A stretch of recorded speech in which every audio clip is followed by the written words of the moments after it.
বোন আর দিদি একসাথে বেরিয়ে পড়লো। বোন যাচ্ছে কাজের জায়গায় আর দিদি যাচ্ছে আমার বন্ধুর স্কুলে। আজকে ওর স্কুলে খাতা দেখাবে আর আমার মেয়ে ওর দিদিকে কিছুতেই যেতে দিল না স্কুলে। আজকে তো কোনো ক্লাস হবে না, শুধু খাতা দেখাবে। সেই জন্যই দিদি বলছে আমি যাচ্ছি, আমি নাম্বারগুলো টুকে আনবো আর তোর এসে পিঠে ধুমধা রাখা হবে। একই ট্রেনে যাবে বলে সেই জন্য দিদি আর বোন একসাথে বেরিয়ে পড়লো। বোন পর সকাল 10টা থেকে স্কুল, ও আরো সকালে চলে গেছে, ওর বাবাই দিয়ে এসছে। তোমার মাম্মাম চলে গেল, ছোট মিমি চলে গেল, টাটা করতে গেলে না কেন? কাঁদবে বলে নিয়ে যাসনি? ছোট মিমি কোথায় গেল মামা? না না চলে গেল সাজুগুজু করে রেডি হয়ে। কোথায় গেল জানিস? শ্যাবড়া ফুলি চলে গেছে। আর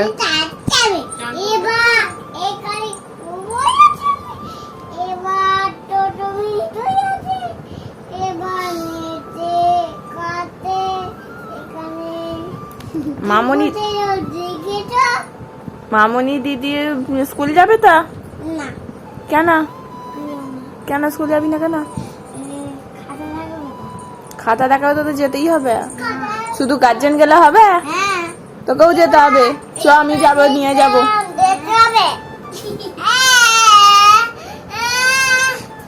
বিরক্ত করছিস কেন আমার মেয়েকে?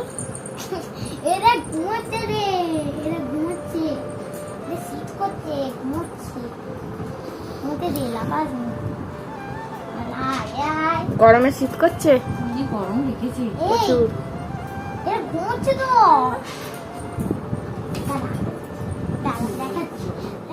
স্কুলে যেতে দিলে না, খুব মজা। দিদির সাথে সাইকেল চেপে ঘুরে বেড়ানো হচ্ছে। হ্যাঁ ধর তারা দিদিকে স্কুলে দিয়ে আসবো। চ হ্যাঁ দিদি স্কুলে যাবি? চ স্কুল যাবি না মামনি? কেন? তো কি হয়েছে? খাতা দেখতে হবে না তোমার? খালি মা দেখলে হবে? চ আমি দিয়ে আসবো। আমি যখন যাবো শ্রীরামপুরে ক্লাস করাতে, তোকে শ্যাবড়া ফুলিতে নামবে তো। কে? হ্যাঁ বনির কাছে, তোর কাছে রেখে যাবো। হ্যাঁ পড়তে যাবি না, ব্যায়াম করতে যাবি না, বনিকে ধরবি। আমি বেরিয়ে যাবো কিছুক্ষণ পরে। কেন তোমার সাইকেলের বেল নেই? মুখে বলছো, বাজাও।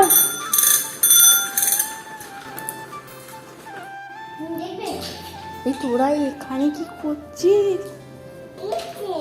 এখানে কেন? গরম হচ্ছে তো, ঘেমে গেছিস। পাখার তলায় খেলবি কেন? হ্যাঁ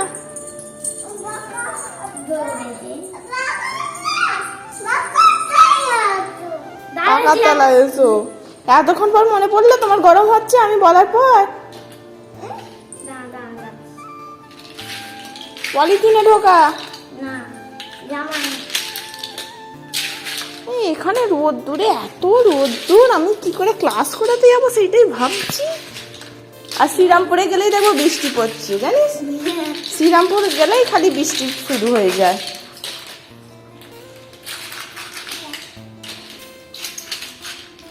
কি তৈরি করছিস? বাড়ি?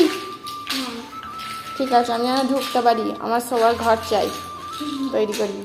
আমার মেয়ে ওর দিদিকে পেলে আর কাউকে চায় না, ও দিদির সাথে খুব খেলা করে। আর যখন বাড়ি যাওয়ার টাইম হবে তখন ও দিদিকে কিছুতেই ছাড়বে না। এখন আমি বেরিয়ে পড়েছি ক্লাস করাতে শ্রীরামপুরে। ওর দিদির কাছে আছে, আমি নিশ্চিন্তে যেতে পারবো, কারণ ওর দিদিকে পেলে তার কাউকেই চায় না। আজকে বাইরে প্রচুর রোদ, খুব গরমও রেখেছে। শ্রীরামপুরে চলে এসছে আর আমার স্টুডেন্টদেরকে বলাই আছে একটু আগে সবাই এসো। শুধু স্টুডেন্টদেরকে তো বললে হবে না আগে এসো, আমাকেও আগে যেতে হবে। সেই জন্য আমি আরো আগের ট্রেনটাই ধরে যাচ্ছি। আগের ট্রেনে গেলে কি হবে, আমি তো অটোতে গিয়ে অনেকক্ষণ বসেছিলাম। সরি, ওটা অটো নয়, টোটো।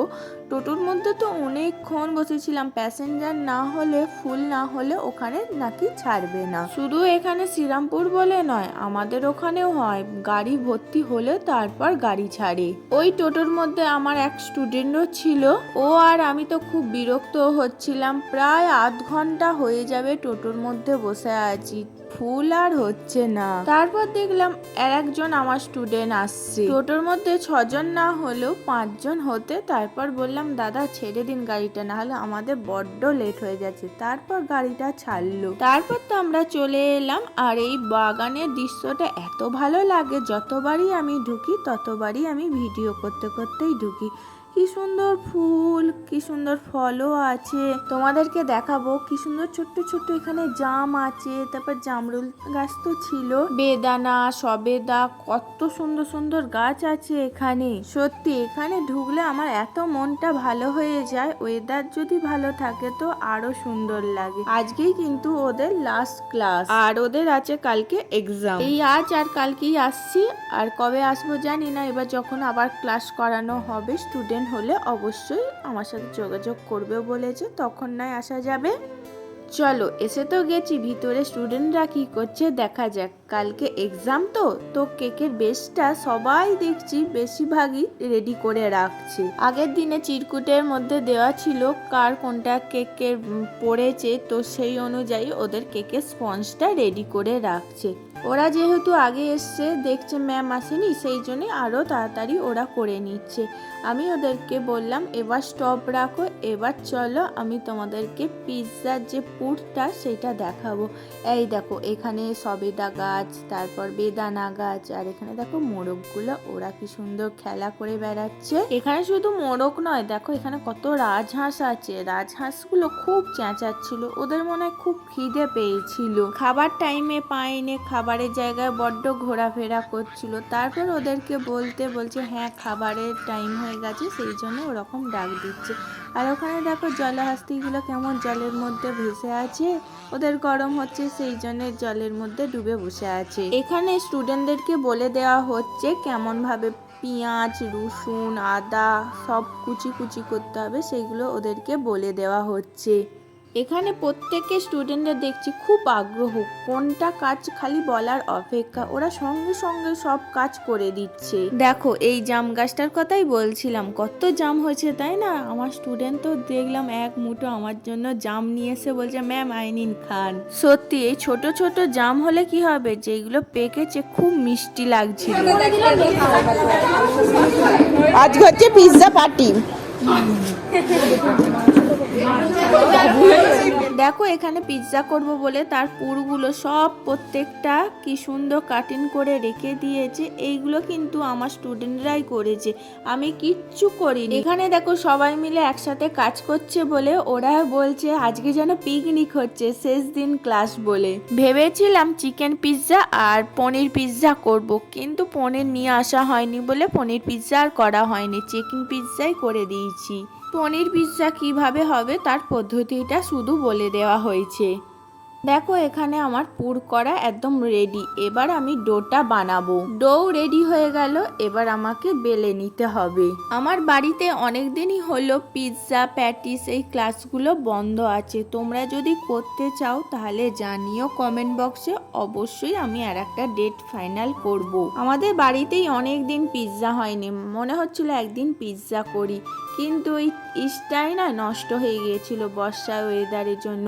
আর আজকে এখানে যেহেতু ক্লাস করাতে এসেছি, একটু ইস্ট বেঁচেছিল, আমি ওখানে জিজ্ঞাসা করলাম এই ইস্টটা বাড়ি নিয়ে যেতে পারি, কারণ এইটা যে পাউচটা খোলা হয়ে গেলেই বেশি দিন থাকে না, বর্ষায় দেখেছি নষ্ট হয়ে যায়।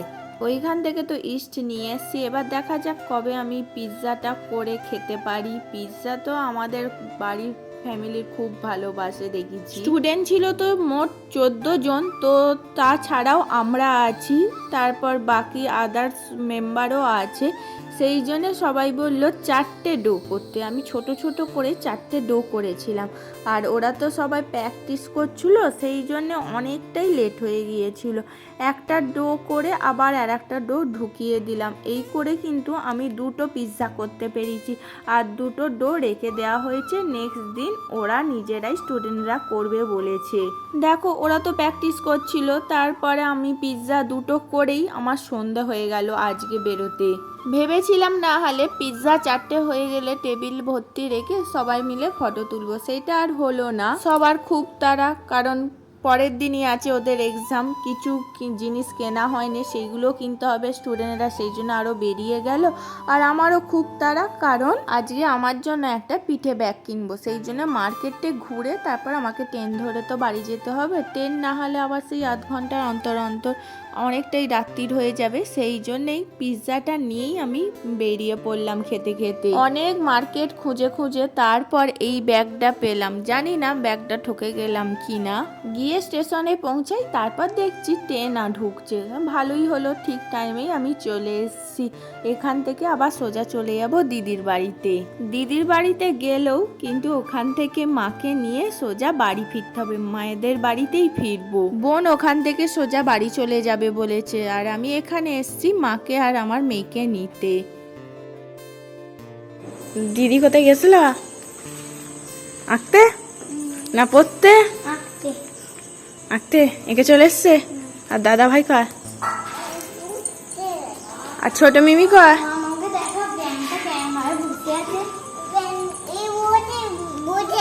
হ্যাঁ, চলো বাড়ি যাবে তো, রেডি হও। না কি? চলো চলো বাড়ি যাবো, চলো। কে? আমি কোথায় গেছিলাম? আমি যেতে কি করে বুঝলাম আমি গেছি? আর দিদি ছিল তো? কেন দিদি ছিল তো? বই কে পড়ে দেখো, নিজের বই পড়ে না, দিদির বই নিয়ে পড়তে বসেছে পাকা মেয়ে। কি বই বার করেছিস এটা? আবার ইংলিশ? বাবা, এবিসিডি বলতে পারবি? কি রে বুঝি? চলো, মিমি বাড়ি চলে গেছে, আমাদের বাড়ি যেতে হবে, চলো। নিতে এসছি, রেডি হও। মিমিকে এই দিদিকে বলো আমাকে রেডি করে দাও, নতুন জামা পরিয়ে দাও। চলো চলো চলো, মিমির বাড়ি যাব। বাড়ি যাচ্ছি না, মিমির বাড়ি, দাদায়ের বাড়ি যাব। যাবি না? কোথায় যাবি তুই? তাহলে তুই দিদির কাছে থাক, আমি আর চলে যাচ্ছি, দিদু চলে যাচ্ছি। এখন পড়তে বসবো, কালকে থেকে এসে পড়ার নাম নেই, আর এখন বলছে পড়তে বসবো। হ্যাঁ, ঢুকিয়ে রেখে দাও। পাচ্ছিস? ও বুঝি, চলো রেডি হও, রেডি হও, দেরি হয়ে যাচ্ছে, আর ভাল লাগছে না এসে। মিমি ওখানে দাঁড়িয়ে আছে, মিমি চলে এসেছি না মোর। চলো চলো, ব্যাগ গুছিয়েছ? যাবে না? কি জ্বালা রে। দিদি জুতো পরে দাও বোনকে, এখানে বসা, সোফায় বসা। আমরা একে আনতে যাচ্ছি। কাকে? হ্যাঁ, মিমিকে নিয়ে এসে চলে আসবো আবার। হ্যাঁ, তারপর তুই মশাইয়ের গাড়ি করে যাবি। হ্যাঁ,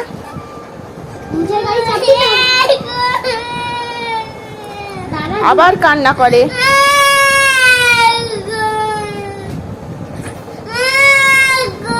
ও এখন আমাদের গাড়িতে করে গেলে জায়গা ধরবে না তো। আচ্ছা যাবে। মামুনি নতুন জামা পর তাড়াতাড়ি।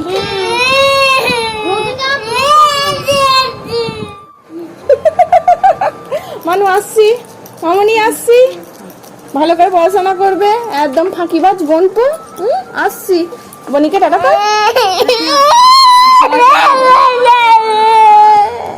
মন খারাপ হয়ে গেছিল, কি কাঁদছিল।